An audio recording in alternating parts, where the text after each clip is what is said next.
Honorable Speaker Manjur Nadir ji, Honorable Prime Minister Mark Anthony Phillips ji, Honorable Vice President Bharat Jagdev ji, Honorable Leader of the Opposition, Honorable Ministers, Members of the Parliament, Honorable the Chancellor of the Judiciary, अन्य महानुभाव, देवी और सज्जनों, Guyana की इस ऐतिहासिक parliament में आप सभी ने मुझे अपने बीच आने के लिए निमंत्रित किया। मैं आपका बहुत बहुत आभारी हूं। कल ही गयाना ने मुझे अपना सर्वोच्च सम्मान दिया है। मैं इस सम्मान के लिए आप सभी का, गयाना के हर नागरिक का हृदय से आभार व्यक्त करता हूं। गयाना का हर नागरिक मेरे लिए स्टार बाई है। यहां के सभी नागरिकों को बहुत बहुत धन्यवाद। ये सम्मान मैं भारत के प्रत्येक नागरिक को समर्पित करता हूं। साथियों, भारत और गयाना का नाता बहुत गहरा है। ये रिश्ता मिट्टी का है,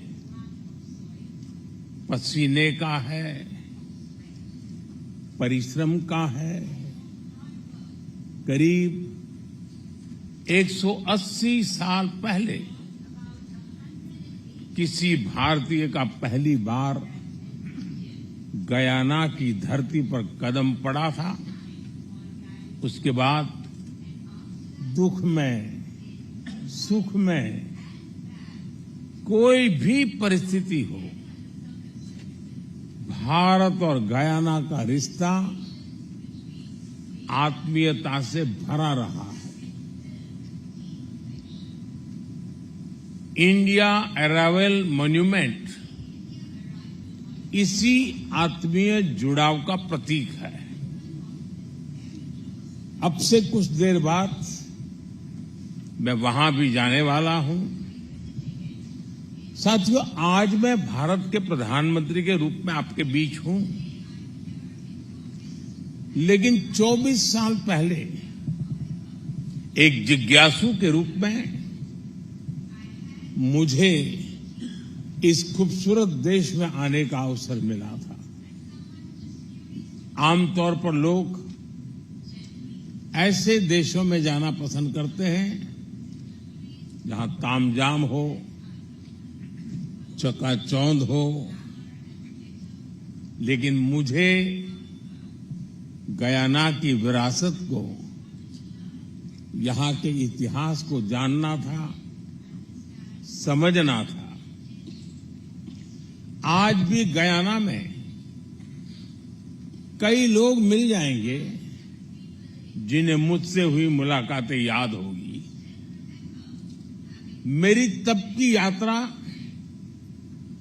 उस यात्रा से बहुत सी यादें जुड़ी हुई हैं। यहां क्रिकेट का पैशन, यहां का गीत संगीत, और जो बात मैं कभी नहीं भूल सकता, और वो है चटनी। चटनी भारत की हो या फिर गयाना की, वाकई कमाल की होती है। साथियों, बहुत कम ऐसा होता है जब आप किसी दूसरे देश में जाएं और वहां का इतिहास आपको अपने देश के इतिहास जैसा लगे। पिछले 200-250 साल में भारत और गयाना ने एक जैसी गुलामी देखी, एक जैसा संघर्ष देखा। दोनों ही देशों में गुलामी से मुक्ति की एक जैसी ही छटपटाहट भी थी। आजादी की लड़ाई में यहां भी और वहां भी कितने ही लोगों ने अपना जीवन समर्पित कर दिया। यहां गांधी जी के करीबी C.F. एंड्रूज हो, ईस्ट इंडियन एसोसिएशन के अध्यक्ष जंग बहादुर सिंह हो, सभी ने गुलामी से मुक्ति की इस लड़ाई मिलकर लड़ी और आजादी पाई। और आज हम दोनों ही देश दुनिया में डेमोक्रेसी को मजबूत कर रहे हैं। इसलिए आज गयाना की संसद में मैं आप सभी का 140 करोड़ भारतवासियों की तरफ से अभिनंदन करता हूं। मैं गयाना संसद के हर प्रतिनिधि को बहुत बहुत बधाई देता हूं। गयाना में डेमोक्रेसी को मजबूत करने के लिए आपका हर प्रयास दुनिया के विकास को मजबूत कर रहा है। साथियों, डेमोक्रेसी को मजबूत बनाने के प्रयासों के बीच हमें आज वैश्विक परिस्थितियों पर भी लगातार नजर रखनी है। जब भारत और गयाना आजाद हुए थे तो दुनिया के सामने अलग तरह की चुनौतियां थी।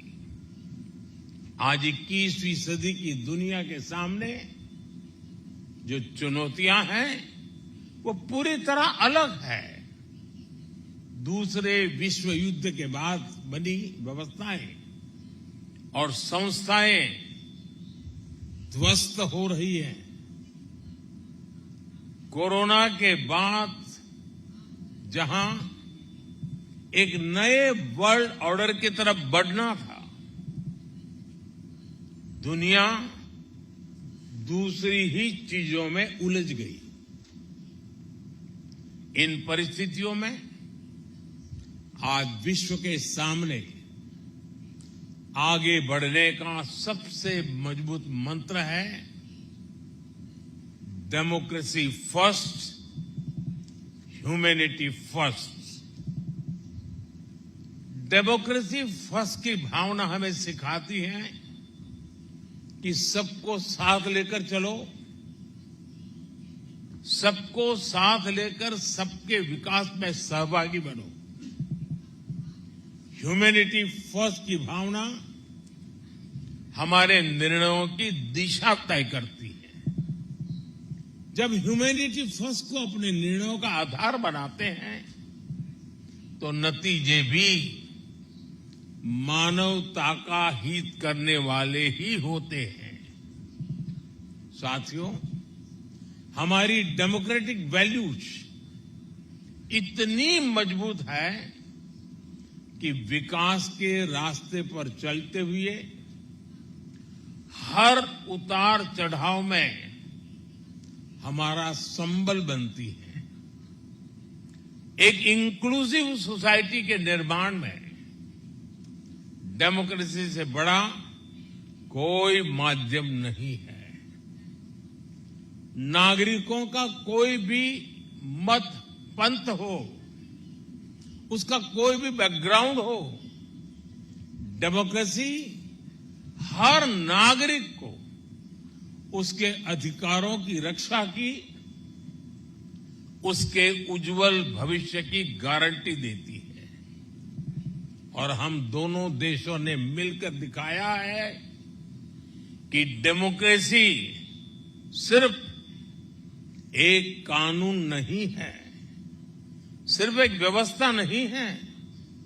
हमने दिखाया है कि डेमोक्रेसी हमारे डीएनए में है, हमारे विजन में है, हमारे आचार व्यवहार में है।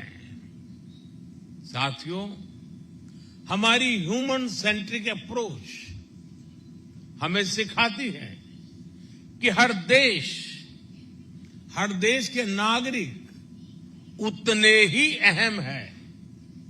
इसलिए जब विश्व को एकजुट करने की बात आई, तब भारत ने अपने G20 प्रेसिडेंसी के दौरान one earth, one family, one future का मंत्र दिया। जब कोरोना का संकट आया, पूरी मानवता के सामने चुनौती आई, तब भारत ने वन अर्थ, वन हेल्थ का संदेश दिया। जब क्लाइमेट से जुड़े चैलेंजेस में हर देश के प्रयासों को जोड़ना था, तब भारत ने वन वर्ल्ड, वन सन, वन ग्रिड का विजन रखा। जब दुनिया को प्राकृतिक आपदाओं से बचाने के लिए सामूहिक प्रयास जरूरी हुए, तब भारत ने CDRI यानी coalition for disaster resilient infrastructure का इनिशिएटिव लिया। जब दुनिया में प्रो प्लेनेट पीपल का एक बड़ा नेटवर्क तैयार करना था, तब भारत ने मिशन लाइफ जैसा एक ग्लोबल मूवमेंट शुरू किया। साथियों, डेमोक्रेसी फर्स्ट, ह्यूमैनिटी फर्स्ट की इसी भावना पर चलते हुए आज भारत विश्व बंधु के रूप में विश्व के प्रति अपने कर्तव्य निभा रहा है। दुनिया के किसी भी देश में कोई भी संकट हो, हमारा ईमानदार प्रयास होता है कि हम फर्स्ट रिस्पॉन्डर बनकर वहां पहुंचे। आपने कोरोना का वो दौर देखा है जब हर देश अपने अपने बचाव में ही जुटा था। तब भारत ने दुनिया के 150 से अधिक देशों के साथ दवाएं और वैक्सीन्स शेयर की।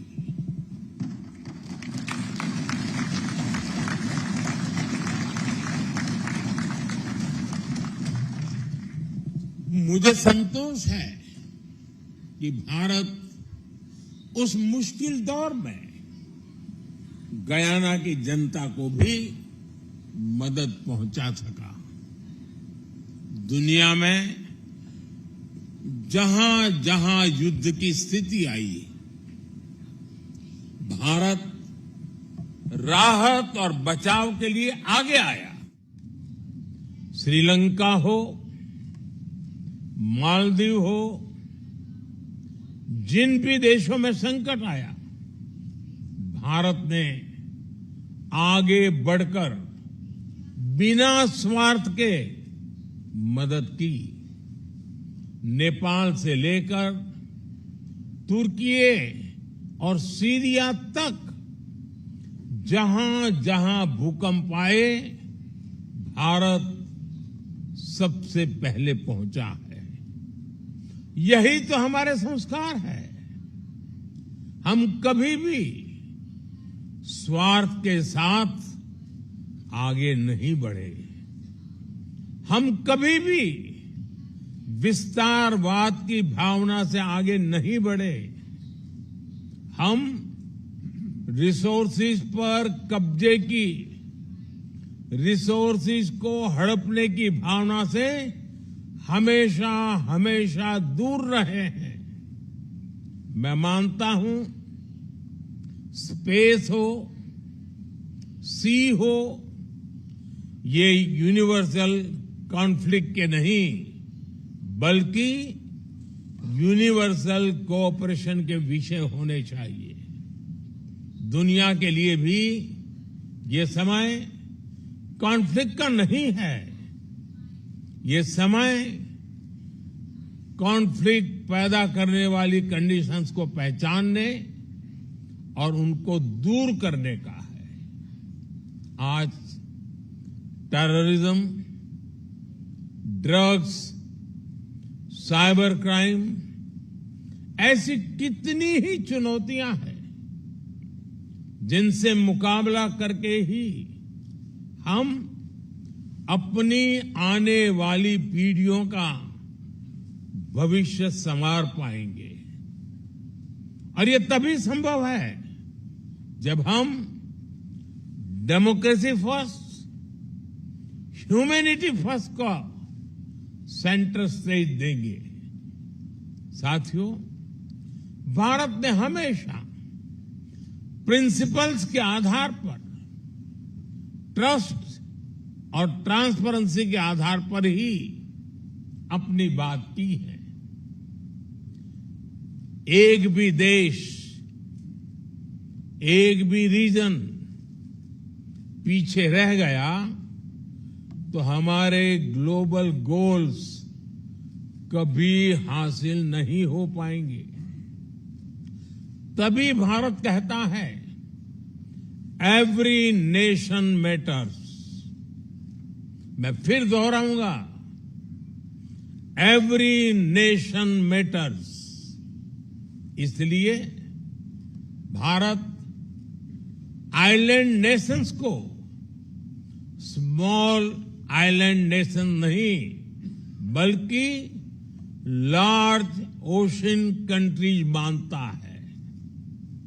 इसी भाव के तहत हमने इंडियन ओशन से जुड़े आइलैंड देशों के लिए सागर प्लेटफॉर्म बनाया। हमने पैसिफिक ओशन के देशों को जोड़ने के लिए भी विशेष फोरम बनाया है। इसी नेक नियत से भारत ने G20 की प्रेसिडेंसी के दौरान अफ्रीकन यूनियन को G20 में शामिल कराकर अपना कर्तव्य निभाया।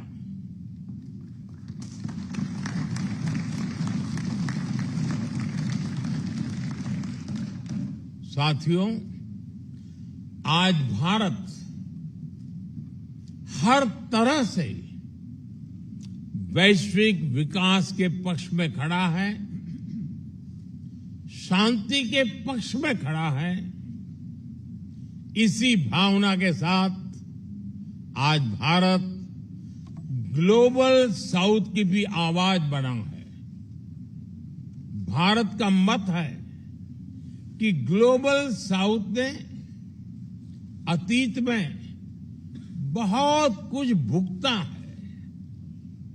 हमने अतीत में अपने स्वभाव और संस्कारों के मुताबिक प्रकृति को सुरक्षित रखते हुए प्रगति करने का प्रयास किया है, लेकिन कई देशों ने एनवायरनमेंट को नुकसान पहुंचाते हुए अपना विकास किया। आज क्लाइमेट चेंज की सबसे बड़ी कीमत ग्लोबल साउथ के देशों को चुकानी पड़ रही है। इस असंतुलन से दुनिया को निकालना बहुत आवश्यक है। साथियों, भारत हो, गयाना हो, हमारी भी विकास की आकांक्षाएं हैं। हमारे सामने अपने लोगों के लिए बेहतर जीवन देने के सपने हैं। इसके लिए ग्लोबल साउथ की एकजुट आवाज बहुत ही जरूरी है। ये समय ग्लोबल साउथ के देशों की अवेकनिंग का समय है। ये समय हमें एक अपॉर्चुनिटी दे रहा है कि हम एक साथ मिलकर एक नया ग्लोबल ऑर्डर बनाएं। और मैं इसमें गयाना की आप सभी जनप्रतिनिधियों की भी बहुत बड़ी भूमिका देख रहा हूं। साथियों, यहां अनेक विमेन मेंबर्स मौजूद हैं। दुनिया के फ्यूचर ग्रोथ को प्रभावित करने वाला एक बहुत बड़ा फैक्टर दुनिया की आधी आबादी है। बीती सदियों में महिलाओं को ग्लोबल ग्रोथ में कंट्रीब्यूट करने का पूरा मौका नहीं मिल पाया। इसके कई कारण रहे हैं।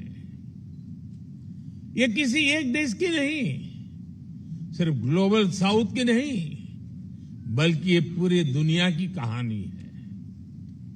लेकिन 21वीं सेंचुरी में ग्लोबल प्रॉस्पेरिटी सुनिश्चित करने में महिलाओं की बहुत बड़ी भूमिका होने वाली है। इसलिए अपनी G20 प्रेसिडेंसी के दौरान भारत ने विमेन लेड डेवलपमेंट को एक बड़ा एजेंडा बनाया था। साथियों, भारत में हमने हर सेक्टर में, हर स्तर पर लीडरशिप की भूमिका देने का एक बड़ा अभियान चलाया है। भारत में हर सेक्टर में आज महिलाएं आगे आ रही हैं।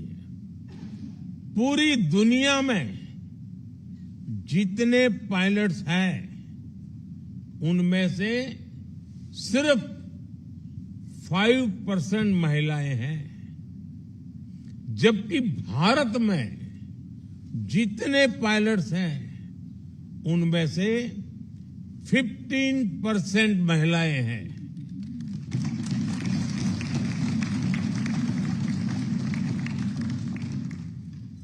भारत में बड़ी संख्या में फाइटर पायलट्स महिलाएं हैं। दुनिया के विकसित देशों में भी साइंस, टेक्नोलॉजी, इंजीनियरिंग, मैथ्स यानी स्टेम ग्रेजुएट्स में 35% ही विमेन है। भारत में ये संख्या 40% से भी ऊपर पहुंच चुकी है।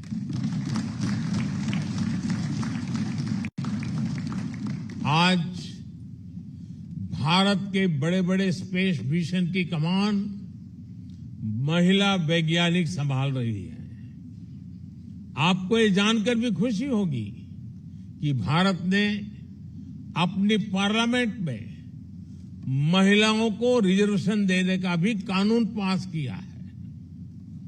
आज भारत में डेमोक्रेटिक गवर्नेंस के अलग अलग लेवल्स पर महिलाओं का प्रतिनिधित्व है। हमारे यहां लोकल लेवल पर पंचायती राज है, लोकल बॉडीज हैं। हमारे पंचायती राज सिस्टम में 14 लाख से ज्यादा यानी 1.45 मिलियन इलेक्टेड रिप्रेजेंटेटिव्स महिलाएं हैं। आप कल्पना कर सकते हैं, गयाना की कुल आबादी से भी करीब करीब 2 गुनी आबादी में हमारे यहां महिलाएं लोकल गवर्नमेंट को रिप्रेजेंट कर रही हैं। साथियों, गयाना लैटिन अमेरिका के विशाल महाद्वीप का गेटवे है। आप भारत और इस विशाल महाद्वीप के बीच अवसरों और संभावनाओं का एक ब्रिज बन सकते हैं। हम एक साथ मिलकर भारत और कैरिकॉम के पार्टनरशिप को और बेहतर बना सकते हैं। कल ही गयाना में इंडिया कैरिकॉम समिट का आयोजन हुआ है। हमने अपनी साझेदारी के हर पहलू को और मजबूत करने का फैसला लिया है। साथियों, गयाना के विकास के लिए भी भारत हर संभव सहयोग दे रहा है। यहां के इंफ्रास्ट्रक्चर में निवेश हो, यहां की कैपेसिटी बिल्डिंग में निवेश हो, भारत और गयाना मिलकर काम कर रहे हैं। भारत द्वारा दी गई फेरी हो, एयरक्राफ्ट हो, ये आज गयाना के बहुत काम आ रहे हैं। रिन्यूएबल एनर्जी के सेक्टर में, सोलर पावर के क्षेत्र में भी भारत बड़ी मदद कर रहा है।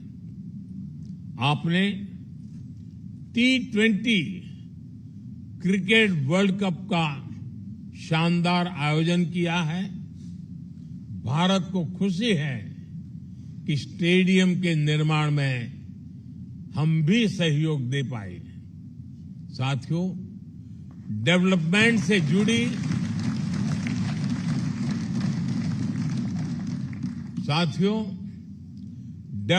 से जुड़ी हमारी ये पार्टनरशिप अब नए दौर में प्रवेश कर रही है। भारत की एनर्जी डिमांड तेजी से बढ़ रही है और भारत अपने सोर्सेस को डाइवर्सिफाई भी कर रहा है। इसमें गयाना को हम एक महत्वपूर्ण एनर्जी सोर्स के रूप में देख रहे हैं। हमारे बिजनेसेस गयाना में और अधिक इन्वेस्ट करें, इसके लिए भी हम निरंतर प्रयास कर रहे हैं। साथियों, आप सभी ये भी जानते हैं, भारत के पास एक बहुत बड़ी यूथ कैपिटल है। भारत में क्वालिटी एजुकेशन और स्किल डेवलपमेंट इकोसिस्टम है। भारत को गयाना के ज्यादा से ज्यादा स्टूडेंट्स को होस्ट करने में खुशी होगी। मैं आज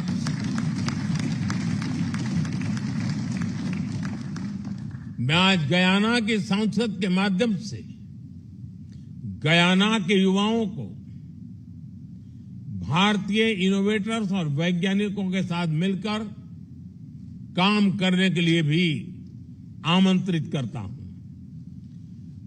collaborate globally and act locally.